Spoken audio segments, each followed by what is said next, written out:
Okay, are we ready? Yes. Okay. Yes, so good afternoon. Today I'm continuing on my talk on autonomous vehicles, and Martin asked me to provide some insight into one important project we had at Daimler on autonomous vehicles. It was the so-called Bertha-Benz drive in 2013, and I'm telling you in some minutes exactly what that is. At that time, I was responsible for testing of ADAS systems, driver assistance systems, and looking for testing methods. And I had established a system for driving with driverless vehicles on the proving ground, relying on localization based on GPS. On the proving ground, it works down to 1 inch, 5 centimeters maybe of accuracy of repeatable driving. On the proving ground, it works. Yes, so that was my initial state. I knew how to drive on the proving ground with driverless vehicles to set up exact driving situations to repeatably test critical situations which you better do not test with drivers inside. And then we wanted to get rid of the GPS localization because of the reasons we have discussed before. And one of the idea was to go into SLAM methods. And when we started that, we found out that the professor at the university in Karlsruhe, Professor Stiller, he had been working in the what was in the big American competitions on automatic driving from the DARPA. He had been a participant there and he made a second place, so it was a good one. So we decided to cooperate with him and start a project which we call the Bertha-Benz drive. Bertha Benz was the wife of Carl Benz, the inventor of the first automobile. He lived close to Mannheim. And one day when the vehicle was ready, his wife took this car together with the 2 sons without telling her husband, and she drove overland for 120 kilometers to visit her relatives. And that was 130 years ago in 2013. And we thought, okay, at that time, we want to replicate driving on the same route, which is a memorial route in southern Germany now, but with an autonomous vehicle. And yeah, this was my boss at that time, Dr. Ralf Guido Hertwig. Yes, he was very interested in this project, in getting this running, and this is taken from a presentation from him, I think, which he gave some years ago on the Intelligent Vehicle Conference. So the project goals was to drive, 125 years, not 130, after the first overland drive of Bertha-Benz, and with no or few driver interventions as possible, floating with regular traffic, with no special guidance, and with no alterations of the given infrastructure. With the goal to gain experience with autonomous driving beyond highways, to experiment with a vehicle setup with regular production and close to production sensors, not with a laser scanner, but with radars, cameras, and other sensors, which we had already in cars. To find out what are the technical issues, maybe find different solutions for autonomous functions.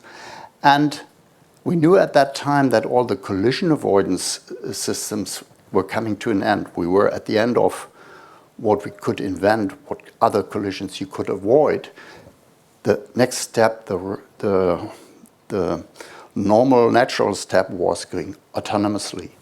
But at that time, we didn't plan to make autonomous vehicles out of that. But this was an experimental test drive to show where are the challenges to learn and so on. And it was only, it was in October when we decided to do this project. And it was in December when Google announced that they were doing a project very similar to that. And they wanted to work on, or they worked on autonomous vehicles. So it was in that time, and we started this project before Google started it. But we started it in 2010. The test drive should be in 2013. So we said we have about 2.5 years to do that project, and I want to report on that. The test or the drive from Bertha-Benz went from Mannheim and then a little south and going into the mountainous area to Pforzheim. This is Karlsruhe, where the University of Karlsruhe is situated now. Okay, so we did this drive, and let us first look at the video, which is an official video of Daimler on that. Mercedes-Benz S-Class in downtown Heidelberg. Dense traffic, pedestrians, cyclists. This is not a blocked-off road or a test track. But just for safety reasons, the driver's hands have to be near the steering wheel, because the S-Class drives by itself. We wanted a realistic picture of what it takes to drive autonomously on country and city roads, so we said, let's check it out. The challenges were enormous. From the tiniest roads to highways, from villages to big cities, we had everything. The vehicle must be able to respond to unique situations instantly, so this is not at all comparable to a test track where everything is always well defined. Exactly 125 years ago, Bertha-Benz drives her husband Karl's Patent Motorwagen from Mannheim through Heidelberg and Bruchsal to Pforzheim, the first ever long-distance trip in a car. Now, once again, the Bertha-Benz route is to be the scene of a unique and pioneering venture, an autonomous distance journey over more than 100 kilometers in regular traffic.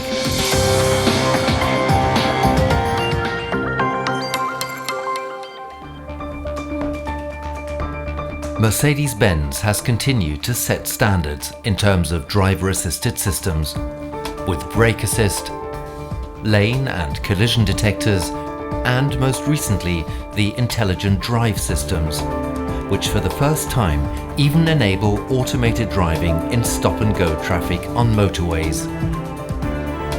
Based on this know-how, the developers were ready to take the next crucial step, the step away from the motorway. On a motorway, traffic is very structured. The tracks all move in the same direction. You can change lanes, you can go faster, you can drive slower. This is not always easy, but it's comparatively simple compared to what we're trying to do now, which is to leave the motorway and deal autonomously with much more chaotic traffic situations. There are pedestrians and cyclists, all of whom we cannot put in harm's way. We have cars coming from the side. We have cars that turn in front of us.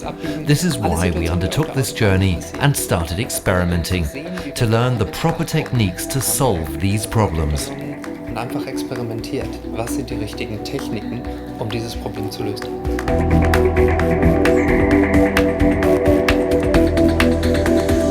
The research vehicles are equipped with a total of 8 radar sensors that register the environment at both close and long-range distances.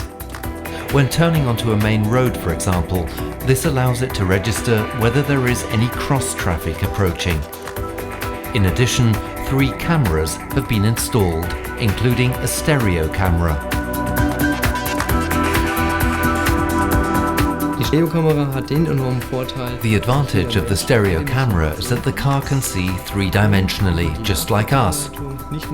We can also calculate the speed of objects, which allows us to distinguish actual road users from the general static environment. Einzelne Verkehrsteilnehmer von statischer Umgebung zu trennen. The developers target to use only sensor components close to or ready for serial production. Wir wollen nicht mit einer sehr teuren We didn't want to use very expensive, custom-made sensors because it will take decades for them to be affordable or reliable. We really wanted to use off-the-shelf sensors and solve the rest via clever programming. Mindestens mal, was die Sensorik angeht, und wollen den Rest dann durch geschickte Programmierung lösen. Still, the Mercedes-Benz engineers have to enter new technological territory in many fields. And the challenges begin with the navigation. We really need to know to the centimeter where we are, where we want to go, and how wide the road is. And if there's a curve, we need to know at what point we have to begin steering in order to make it through. A highly accurate map has to be processed for the entire Bertha-Benz route. Therefore, the developers travel the route using a vehicle equipped with cameras. Special software then uses this video material to extract the necessary information about the exact trajectory and borders of the lanes. In addition, video from another camera captures the key data on distinctive environmental features, such as the edges of buildings, windows, or lampposts. During the autonomous drive, cameras on board the research vehicle then compare and contrast these stored characteristics with the current environment. This allows the exact location of the vehicle to be continuously determined within fractions of a second. It's similar to hiking or sailing. You see a tower, you see a second tower. You measure the angle and calculate just about where you are on the map. Our system has around 5,000 points per image. This means that if points get lost, say because a car is no longer parked somewhere, then it doesn't matter. All 155 traffic lights along the Bertha-Benz route also have to be marked on pre-made videos. Within the frame of this camera, the car has to recognize each traffic light signal absolutely reliably. The problem is that we need to be able to see it not only from a distance, but also when we're right up in front of it. When the traffic light is directly ahead, but to the side. This means we need a very large opening angle for the traffic light camera, which makes it difficult to read a traffic light that's further away. Messung der Ampel in der Distanz erschwert. The S500 intelligent drive sensors register the position, velocity and direction of objects up to a distance of 200 meters. Faster, more accurately and more reliably than any human being could. Although, other road users are amongst the biggest challenges facing the team. Yes, such systems do detect everything at all times, and it's not possible for them to be distracted. The problem is that these data must be interpreted. As a human being, if I see a garbage can on the roadside, then I know it won't move. But for us here, we only see that there is an obstacle, and it could be a pedestrian, a garbage can, or part of a parking vehicle. Mercedes-Benz developers have to create sophisticated control software that must continuously align the data obtained from all sensors, that must identify other road users and predict their movement, and that always derives appropriate control commands from all this information. It's like the human driver's brain, where all the information comes together. Then we have the algorithms that evaluate what information is relevant, whether an object is important in a specific situation or not, and then a decision must be made. Do I give way, or can I drive now? And if I drive, where am I driving to? Definitely, this vehicle has something to do with artificial intelligence. But the car can only do things we've taught it to do. It can't learn independently. The first test drives as part of the project get underway in August 2012. When winter arrives, the first research vehicle has already covered hundreds of kilometers. Bertha 1, as it is affectionately nicknamed by the team. The two S500 Intelligent Drive are converted in early and mid-2013. However, numerous tests are necessary before the vehicles make the first attempts to navigate normal traffic. The engineers have to define the force with which the automatic control moves the steering wheel to make sure that the driver can still intervene safely. Wow, hell! How many Newton meters was that? Hey, I'm pretty strong then. In early April 2013, on a test track in the Swabian Hills, the S500 Intelligent Drive takes to the road autonomously for the very first time. It remains camouflaged as the new S-Class has not been introduced to the public yet. We are quite satisfied. We have set a course on which we eventually want to drive, and the deviations we registered were all within our expectations. Our first real road trip, but without all the risks we would have on a public road.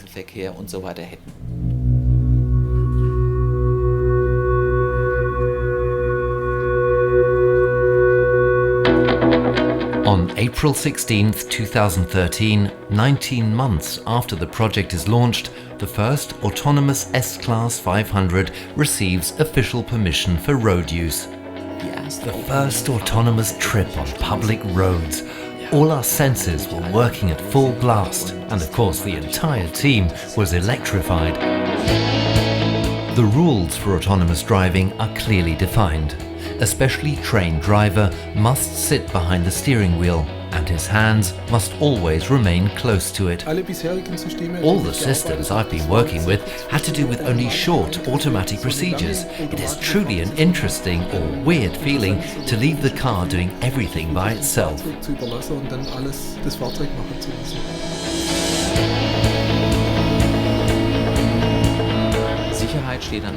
Safety comes first. We would rather interrupt a potentially critical situation than take any risks, least of all for others, but of course for ourselves as well.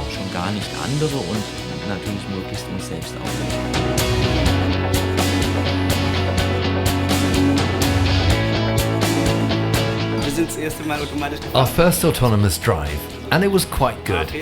Of course, we found a couple of mistakes, but for the first drive, it was okay. Yes, we can be satisfied. The over 20-man project crew now take up their positions in hotels along the route. The motto here, efficiency before beauty. We have different teams, including image processors, radar experts, people who integrate the hardware, etc. They all have to work with the car.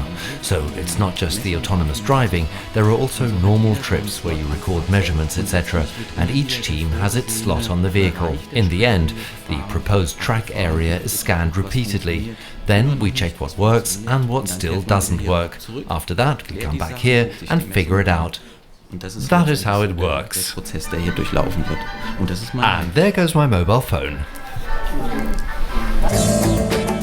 Taking each stage one at a time, the Mercedes-Benz developers now autonomously navigate the Bertha-Benz route.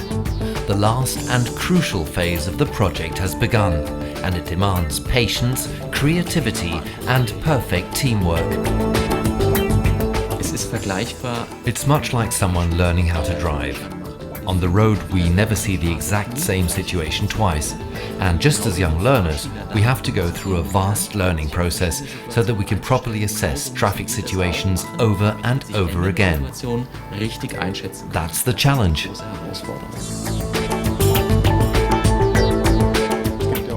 If, say, a new construction site has been set up, we have to take a different route, so it's necessary to constantly update the map. The system has to function anywhere, and 104 kilometers, that's a pretty long distance. Größte Schwierigkeit. The greatest challenge were those narrow roads with parked cars on each side and other cars coming towards us, situations where I, as a human being, would probably prefer to stop. And it really was the hardest thing to teach the vehicle this concept. Should I stop or should I go? Persistence, enthusiasm and sheer expertise of the crew pay off in the end. In late August 2013, 125 years after Berta Benz's legendary trip, the S500 Intelligent Drive masters the entire route autonomously. I'm simply relieved. We put so much effort into it, and now it works. We showed that it's possible. I'm relieved, I'm delighted, and I'm truly satisfied with the results. It's a great feeling. We made it, and a big thanks to everybody who contributed and helped to make this possible. As the first car manufacturer worldwide, Mercedes-Benz has mastered an over 100-kilometer route on city and country roads autonomously in regular traffic. The engineers are aware there's still a lot of work to be done until the systems work reliably enough to be implemented on a serial basis. Still, the Berta Benz drive is the beginning of the right way. A way that leads to more comfort and safety for all of us.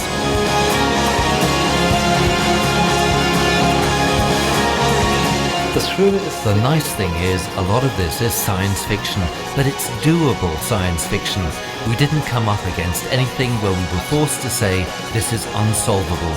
At this point, we can actually foresee this system making its way to the product stage.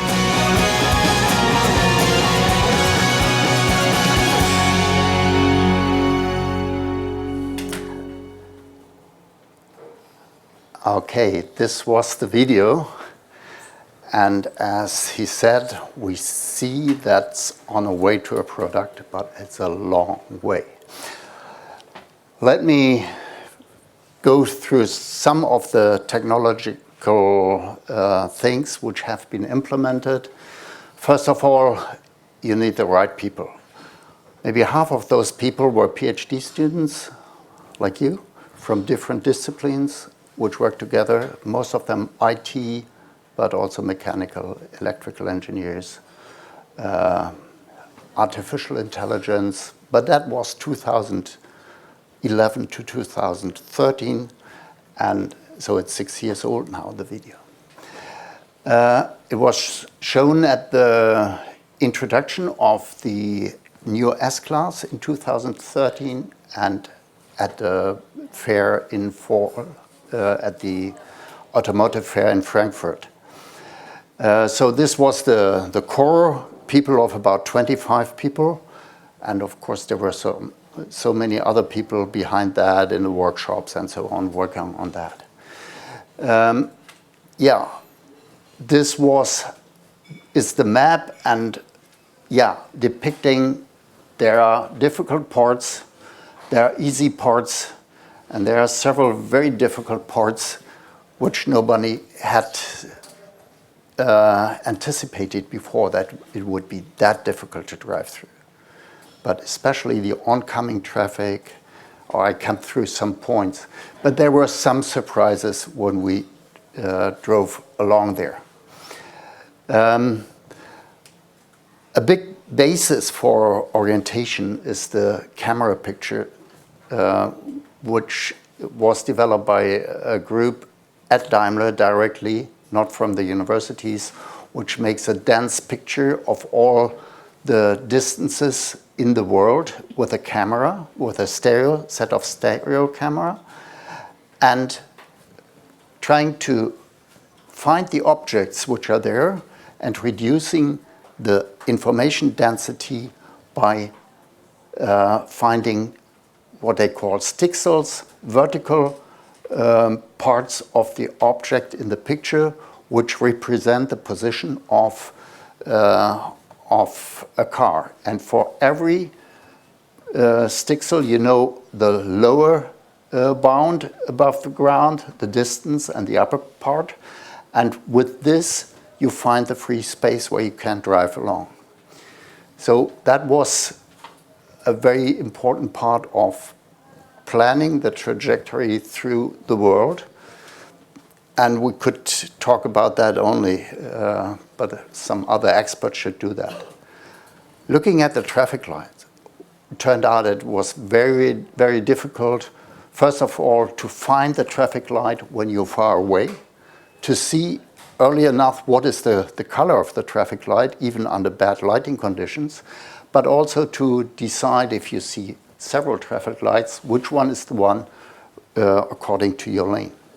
So we finally required that this has to be in the map, because you cannot reliably check that from just watching. There are too many different things, and if there are quite often two of them are next to each other, and one is for straight and the other one is for turning. And if you are far away with your camera, you have no way of seeing that. So you have to know it in advance, and so that should be in the map. Okay, here are some easy, more and more difficult and impossible to say what is the color of the traffic light.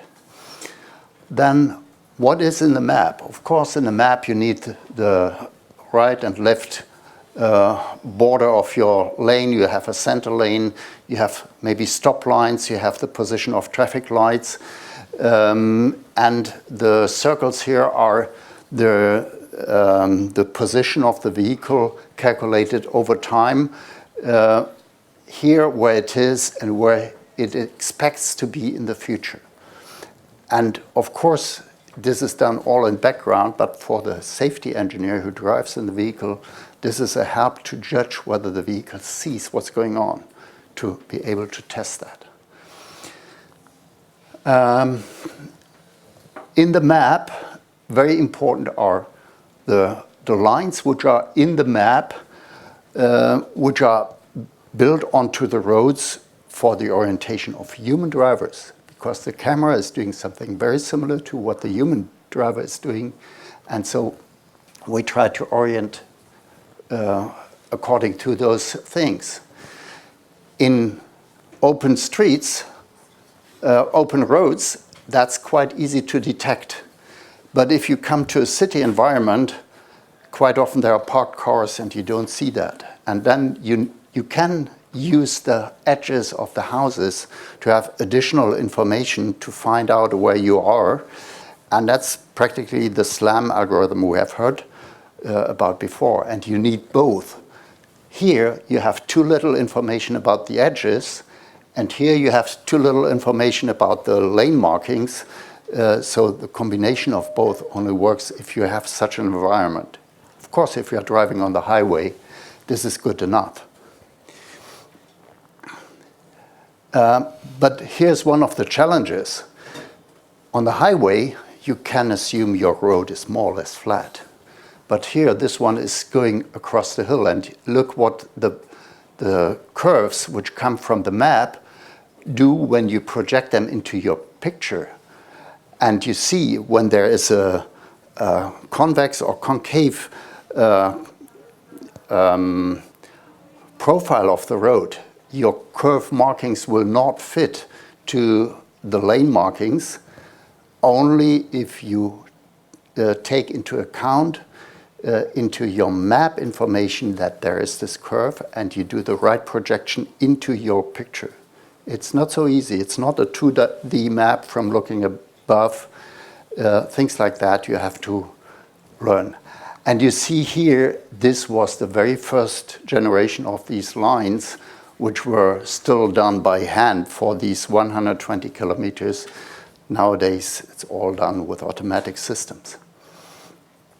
Yeah, so what was the lessons learned and the biggest challenges? Traffic lights are hard to identify and to see.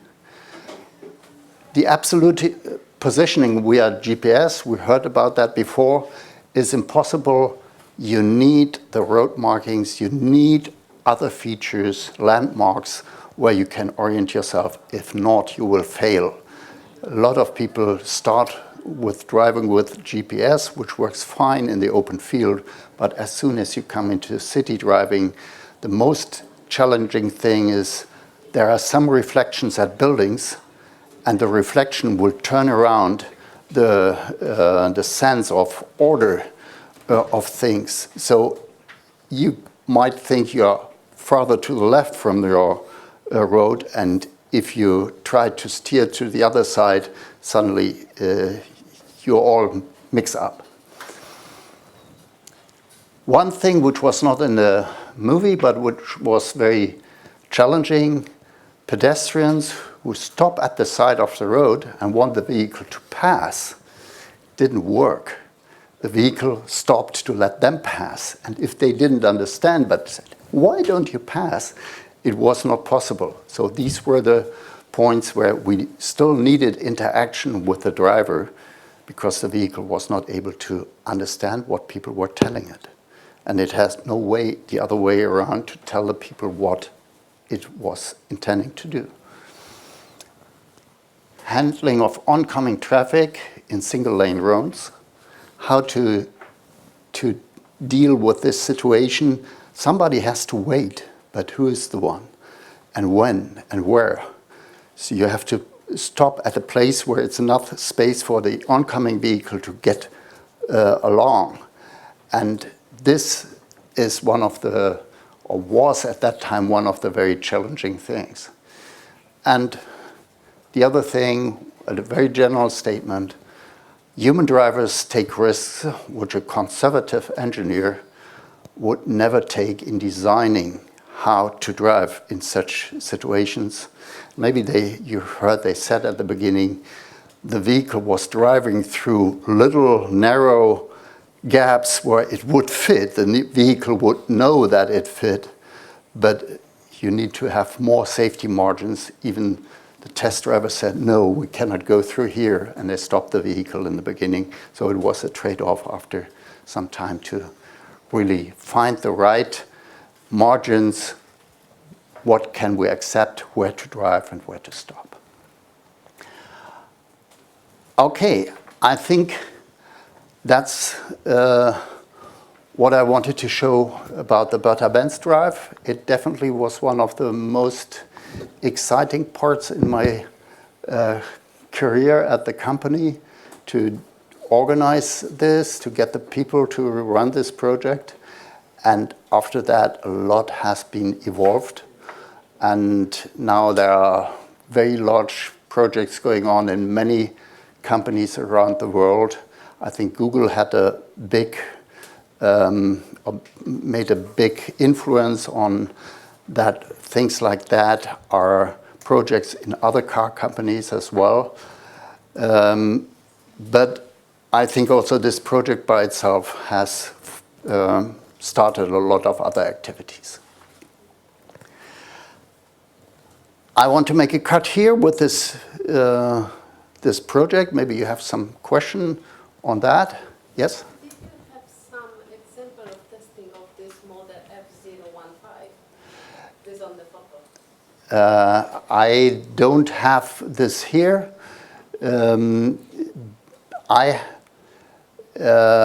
Yes, this model F015, we have to, it's not a secret. It's not a fully autonomous vehicle which can drive through this type of traffic. It has not all the equipment in there. It's a design model which had a different purpose than the other vehicles.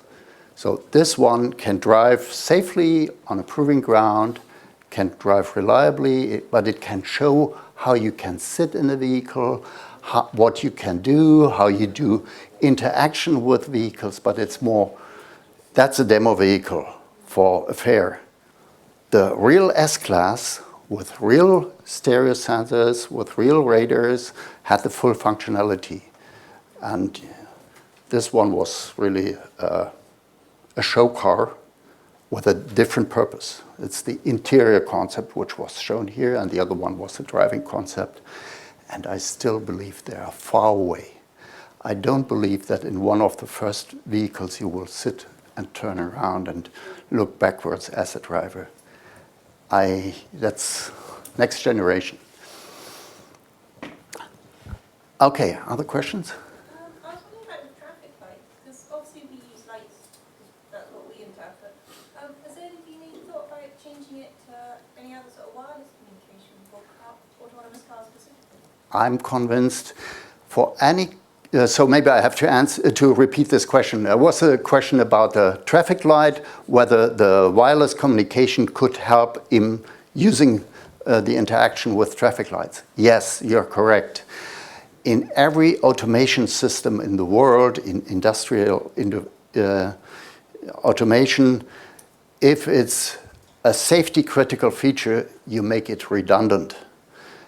And a traffic light is not really easy to recognize, and there could be a truck in front of you, and you have only in the last second the view to the traffic light, things like that.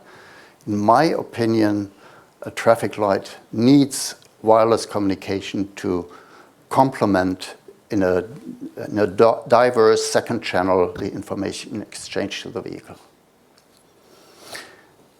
One last question, yes? Considering those social interaction you Yes. mentioned, I mean, like for humans usually, for example, when two cars come, I don't know, one gives light signs or something like that. Wouldn't that be also a possibility here? Because I think that would be possible to detect with cameras, or also, of course, to actuate with that. Yes, the question was the human interaction. Light signals can be something like that. But if you drive through Europe, you find out that light signals have a different meaning in different countries. The further you go south, I feel that light signals means stay where you are, I'm coming. And in other places, maybe in further north, light signal means you can go, I have seen you. But so there is a challenge or a chance of misinterpretation of such signals. And this needs, of course, some education, not only for the vehicles itself, but for the society, and the interaction has to be trained. So that needs some years so people will learn it. And how to find out what is the right way to do it. Okay, I want to continue here, and I think I have a little to hurry up. Actually, my third part is looking at autonomous vehicles from the view of the certification agencies of countries. And maybe first I want to ask you a question. Aerospace industries, power systems, also here there are some regulations, and they tell what kind of risk values you should accept. And I told you yesterday how you calculate risks, and they depend on those three factors. And yes, if we look at what is acceptable for social risk acceptance in existing systems, then we find there are very different ranges of inacceptability for different technologies. And if you have a major technology like a nuclear power plant or airplanes or something like that, you come up to 10 to the minus 7. Here is the risk per person per year. So it's always different numbers or units. If you're in an involuntary situation, like you cannot change anything, you don't accept that much as if you're maybe in a job-related thing. You're paid in a job that you do some risks, and of course you have an insurance with the company. If there is a work accident, you are insured, so you take a little higher risk. But it's in that range between 10 to the minus 5 to 10 to the minus 7. Voluntary, that means the people who do motorbike driving, who do downhill skiing, who do parajumping, they take risks, they go up to 10 to the minus 2. So 1 out of 100 persons who do this sport or this activity get in a severe accident every year. So that's acceptable risk. And there are several dimensions between the acceptable risk for high technology. Here, everybody is susceptible to the risk, and that's only one person. And there are some regulations which tell, okay, you should have that or that, and it should be somewhere in between here. And that's something like, if you're driving in traffic, if you're driving in traffic in general, it's about that risk. If you're driving on the highway, it's about that risk. So driving is somewhere here. And so autonomous driving should be that good, but maybe it's far away from a nuclear power plant or airplane. Just one correction, for aircraft is 10 minus 7 per hour, not per year. So yeah, I didn't make this. It's also 10 to the minus 7 per hour for big accidents. Here, it's the mortality risk per person and per year. For the aircraft, it's normally there are 100 persons who die or something like that. And so so this comes from TÜV, and it was part of the Pegasus project. May I just ask, how is that measured, like risk acceptance? Because I think nobody accepts that others dying, but... Yes, I think it's we do it. We do it. I mean, it would be better to have it not... This mortality measure, that means that's about if you're born, you live maybe for 100 years and you have 8,760 hours per year, and this comes to something like that. You're a young man of, I think, 12 years old has this mortality risk. So that's the risk of dying from normal reasons, from all reasons during life. And that's only I think only 4% due to technology related reasons. Most of it is smoking, heart disease, wrong eating or drinking. Okay, and the source of this, it's a very nice paper. It's on the next page, and you have it on your handouts. Here again, that's a document which I didn't change, but I want to point out this picture. Here it shows the different technologies of first generation, second generation, third generation, and fourth generation aircraft autonomous pilot systems. And you see the risk is getting lower and lower and lower with every technology which was introduced.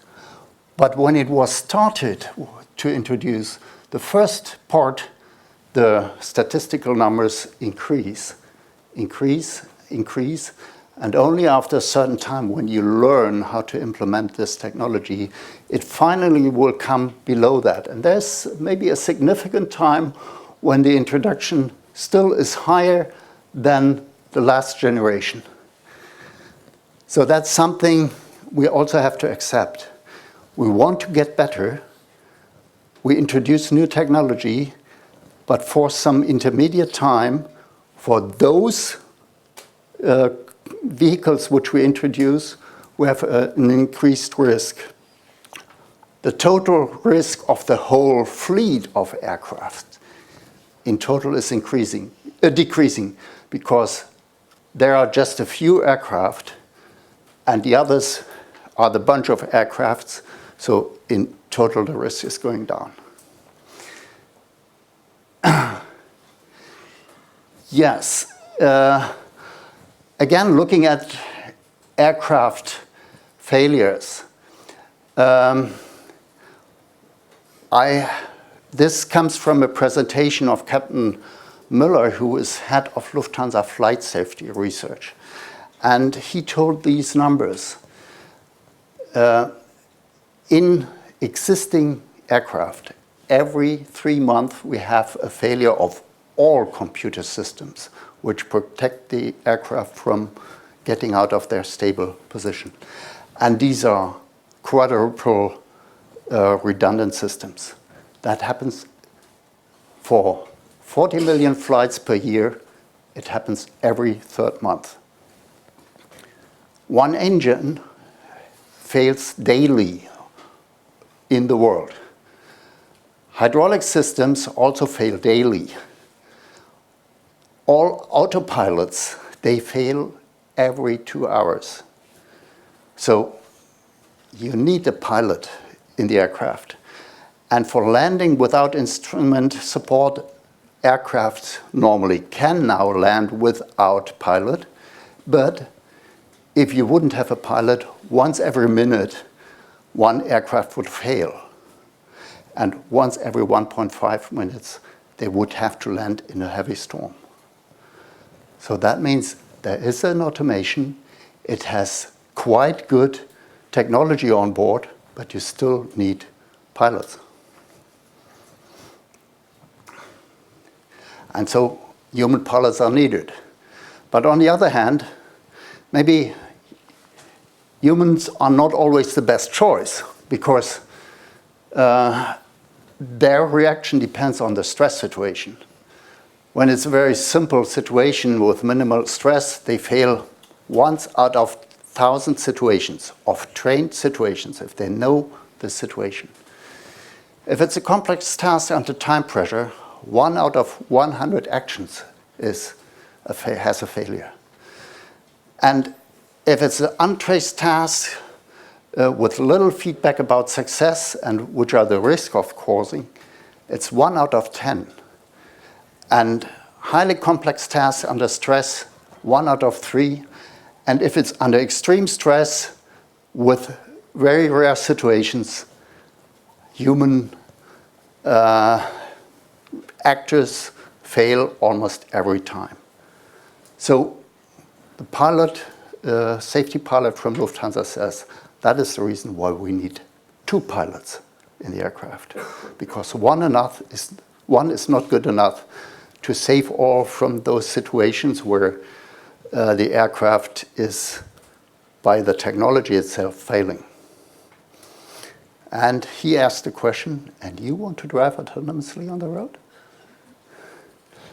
Without a driver? Yes, of course there are some differences. Aircrafts are flying in a basically unstable situation up there in the air, and if anything fails, if nobody would lead the aircraft down safely, it would crash and you would have hundreds of people killed. That might be different in cars. But how do we do that in cars to make it safe? Let's look first at the human driver. That's paragraph number 1 of the German traffic code. It says, anyone who participates in traffic must behave in such a way that no one else is harmed. So that's what we have discussed a lot. No collision, control all the expected situations. But there's also another sentence, it should not behave that others are endangered. And that's something which is out of the discussion nowadays. Very few people look at that, so I keep to point this out. Human drivers should not endanger somebody else, and for autonomous vehicles, it should be the same thing. Not only avoid the crashes, avoid dangerous situations. Leave some safety margin. And of course, there's also not more than under the circumstances unavoidably, they should be hindered or bothered. And that means ensure traffic flow and drive cooperatively. So these are things, especially these 2 things, they might be contradictory. but it's an additional set of requirements. We could discuss longer now, is this enough? Would we start with that? I have some examples, and I think I'm pretty late in the time, so yeah. We have 6 minutes. So I think it's not enough. We have to do more requirements, and let me see what is one thing. First, I showed you this picture yesterday. There are uncontrollable situations. And those uncontrollable situations, of course, they should be avoided. And that's maybe this limit here. They should be avoided. But on the other hand, you should be able to control everything which is to be expected. And we need some overlap between those systems, well, between those requirements. And something like that is in the discussion on how to define situations which represent this line and how what kind of situations represent the other line. And the most important point is perception and reaction time of the drivers or of the autonomous vehicles. It's both the same thing. It doesn't matter who is really the driver.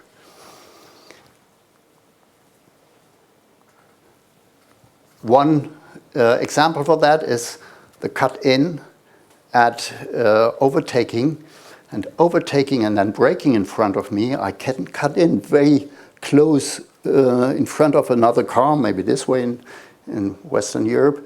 And if you cut in with less than 1 second of distance and then brake hard, it's hard for the vehicle behind you to react on that. So something like that should be avoided, but that's the statistics how all people are now driving on the highway.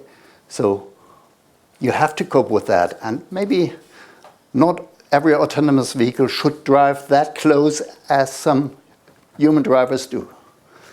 There need to be some requirements, and they have to be done by people from the authorities. And then there are emergencies, things which happen, which emerge from nothing, like unexpected severe weather, sudden technical faults, lost cargo, even the washing machine on the road I have seen personally, landslides or road bridge failures, like in Italy, or terroristic or suicidal actions. All those things cannot be controlled under all conditions, but you have to define how to cope with that. And so it is necessary to define a reasonable safety level, how to cope with these risks.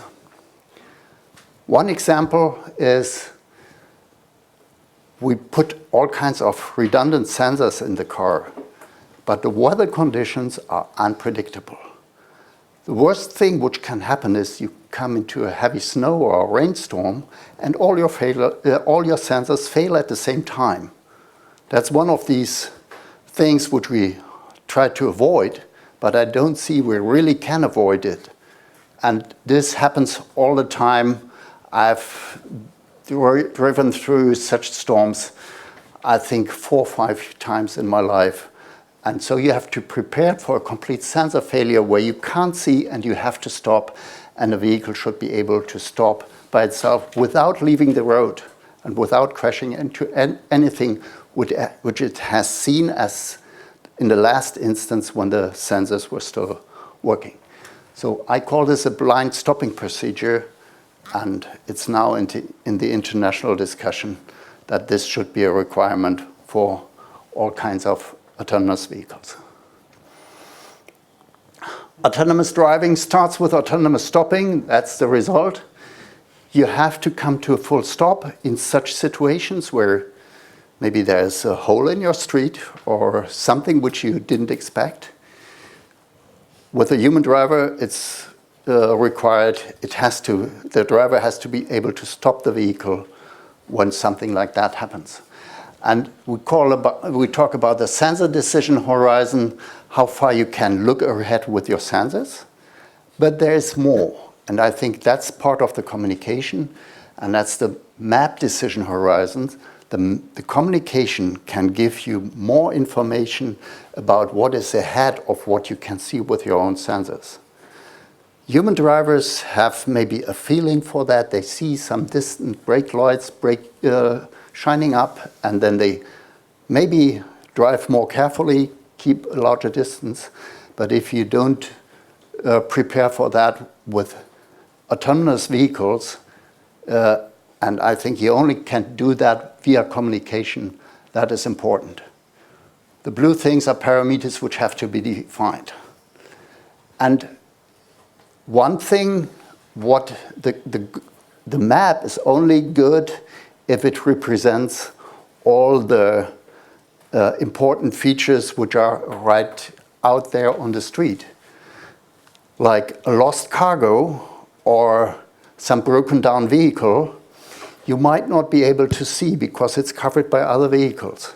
But if you know it's there, you can drive better. And there are other vehicles in front of you who have passed that place and who have already the information about traffic jams. It's in the existing navigation system. But something like that, collective mapping of the traffic situations and of dangerous or unusual situations in the world, that needs to be done. And I think that should be a requirement for autonomous vehicles to participate in such a feedback loop.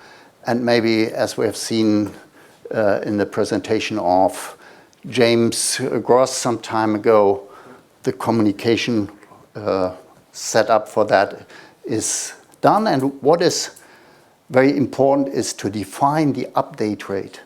What would be the turnaround time if somebody loses a cargo? How long do we require? Should it be that it is in the map? Or maybe you cannot define that, but you should know how often you would need a new map before you can rely on the map and say there is nothing unusual on my road. And we looked at some of the situations before. What nobody is really working on up to now is working on cooperative testing situations. They all look at collision avoidance testing situations, but cooperative behavior is very important. And that's one example of the map ahead showing, or map ahead information. If you have a traffic jam here, like this situation, this car driver doesn't pay attention, crashes in here. And this one is only following this in a safety distance. You can calculate that this works with full braking until 90 kilometers per hour. But if you drive faster, or if you have different distances for following, or different reaction times, then you will crash into the preceding vehicles. And the course is one vehicle, one driver, and maybe a human driver without communication who crashes in the end, and the following vehicle crashes into that. And that's how people drive. This means using the headway of 1.8 seconds, which means if I'm driving 100, keeping 50 meters distance, that's 1.8 seconds. And you see on German highways, most of the people are driving closer than that. So if they come into a situation like that, they have no chance. And if we have autonomous vehicles who do the same thing, just following the vehicle in front, one after the other would crash into that. So we need some way of communication. At least we need to know whether there is a standing and of a traffic jam on the road, and that's a communication which has to serve for that. Okay, we talked about that. Learning is a very important thing, and as we have seen this morning, you need a learning reward. And the reward is very important. The reward at least has to be in the same direction, but you need a reward, and that has to be defined to make as a basic for effective learning. And only if you have that, you can reduce the danger by the system itself. I will not go into detail here how you can do that. If somebody is interested, we can talk about that later, but I think I should come to a stop. In my presentation, I also have some summary on what might be behavioral rules for a single vehicle and how you can test that, and also for cooperative behavior of several vehicles. And I think they should be separated. And there are a lot of points. All of them could take some minutes to talk about, but we need testable performance measures. And there are only some examples, but this is still ongoing work in the world to decide what kind of tests should we have, should we ask from autonomous vehicles to do. And that's my summary. We need guidelines for safe reaction times. We need limit cases for to be expected situations and situations which the vehicle by its own behavior should avoid. It should not do it. We should introduce the blind stopping procedure. Map updating is a very important task, and that has to be done in a joint community. The stability of convoy driving in extreme situations there has to be a solution for that, for every car. Verification of anticipation and cooperative driving behavior of vehicles is important, so the vehicle can build up a sense of danger, and self-awareness means the vehicle has to know about its own limitations. How fast can I brake? How fast can I react? And only with this sense of danger it can change its behavior. And this is the basis for learning and continuous improvement. Okay, I think it's a little more than 1 hour now, but I hope I could tell you some interesting points about testing aspects of autonomous vehicles. Thank you very much, Hans-Peter. Very, very interesting. A big round of applause.